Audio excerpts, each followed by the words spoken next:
is the North End. This is the North End. Hello, North Enders. It's Brian Ireland here. It's time for the GBU, and there's a lot of you. Pretty difficult result for Tottenham. Pretty difficult circumstances as well. Finished 3-3. Before we get into the details, make sure you like and subscribe. Smash that subscribe button. Hit the notification bell so you know when the videos are coming out. We're trying to do as many of these reaction videos. We want to get you guys on board, watching them as much as possible. So 3-3. First of all, I'm going to start with the good. There wasn't a lot of it, but there was some specifically that stood out to me, and so that's what we're going to talk about. And that's the front three in what turned out to be Harry Kane, Heung-min Son, and Dejan Kulusevski. Richarlison out injured early in the match, about 5 minutes in, looked pretty rough. He was pretty distraught and went off. Looks like probably his season is done after getting arguably about to get a run of games. This would have been his second straight start, and goes off injured. So pretty distraught, which is pretty disappointing. Kulusevski comes in for Richarlison. Will likely finish the season in that position. Front three, though, Kane a bit anonymous, but still doing what Kane does when the chances come to him. Scoring a header. I think he's got the nine headers this season, the most in any season. So about to break another record if he scores another headed goal. On 10, he will have the most headed goals in the league. The Sonny's assist for was it Sonny's assist for the second goal? I can't remember, but I believe it was, for Pedro Porro's goal. Sorry for the first goal. Wonderful goal from Porro. Going forward, the offense in the final third were clinical, were tactically very good, and a joy to watch. It was just the other side of the pitch, and arguably the midfield. Skippy has been pretty good lately, but didn't have his best game. He was a little bit, wasn't terrible, but wasn't great. And Højbjerg was average as well. But, I mean, this is a Southampton side that's at the bottom of the league that we should be comfortable with. So the good was going forward, obviously being 3-1 up with not a heck of a lot of time left to play, looking pretty comfortable. Perisic getting his first goal, Porro getting his first goal. Things are looking happy, and then Spurs do a Spurs thing, and that's when we get to the bad. The bad is giving up that, first of all, getting them back into the game at 1-1 at the beginning of the second half.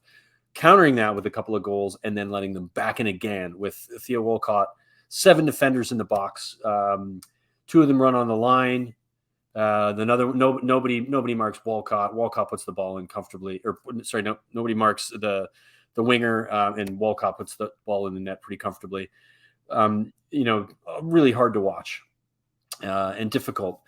It's just this team should be better than that defensively. I don't know how we can be so poor in our defending in that scenario. It's very Sunday league and very frustrating to watch, and very bad. And that brings me to the ugly. And the ugly, and I hate to do this again because I think I did this probably two or three of those ago, is the refereeing. Somehow they get a penalty for Papi Matasar's trying to kick the ball at the top of the box, just inside of it. Their defender their forward comes in, sticks his foot inside Sar's leg. He doesn't even really hit him. He grazes his foot, and the forward proceeds to heavily dive, and the referee calls a penalty. Now, I think this is a penalty. Or the referee. Sorry, let me say this out loud. Of course. So I think as a referee in that scenario, I can see why he might have called it, because it looked like there was contact and it's in a play, in real time. So it's quick, and it's hard to necessarily see exactly what's happening in that moment. And he's right there, and you kind of feel, okay. And of course they start to show the replays, and I'm like, okay, there's no way they're going to give this. There's no way they're going to give this. And at first it didn't look like they were just going to stick with what the ref had called on the pitch. And I actually thought if that was the case, I wouldn't have been that mad, because it happened so quickly and you could see why he might call it.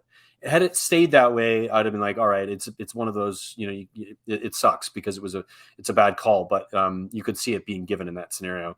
But then it goes to VAR. Of course, it goes to VAR, and VAR look at it, and they show it a few times, and I think everybody who's sane is looking at this going, there's no way that's a penalty. There's no contact, or very little, if any.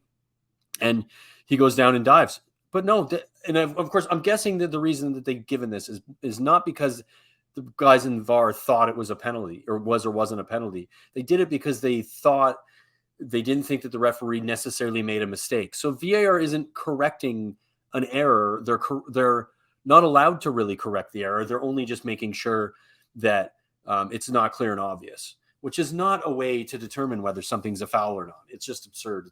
It's the absurdity of the refereeing in this league it's out of control, and it's ugly, and it's very, very frustrating, and it's a ton of points potentially at the end of the season. Finishing in the Champions League could go easily this season to 1 or 2 points for any team, any of the 3 or 4 teams that are in that conversation, and this could be those points.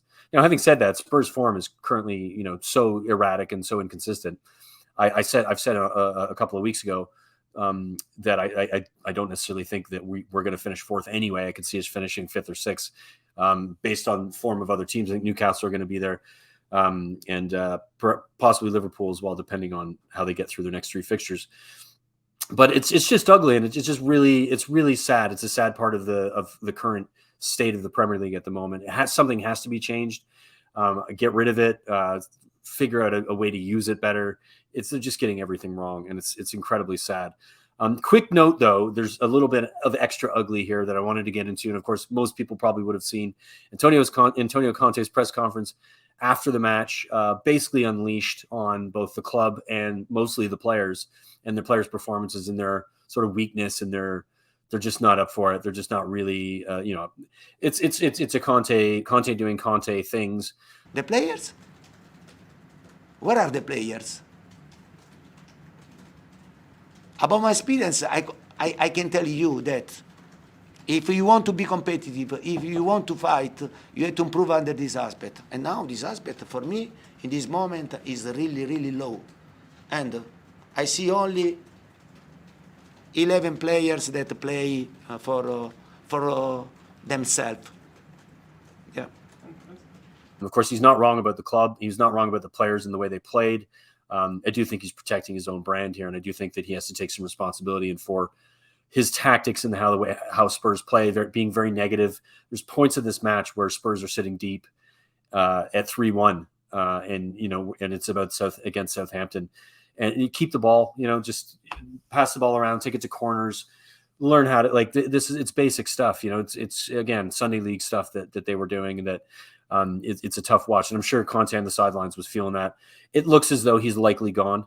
And this was his sort of, his sayonara to both the club and the players. I can't see him regaining the dressing room after a rant like this. The players playing for him after he's said what he said about the players. It'd be hard. I'd be hard pressed to see that happening. So he's likely gone. It's an international break. It makes sense. It's the time to do it. It gives him a couple weeks to probably bring in Pochettino or somebody else that hopefully they've sorted. And then that manager is going to come in and have a couple of weeks with the players to transition into the last 9-10 games of the season and try to make something out of it. We'll see what happens. But anyway, thank you for watching. Make sure you like and subscribe. We'll see you next time. Cheers. This is the North End. This is the North End.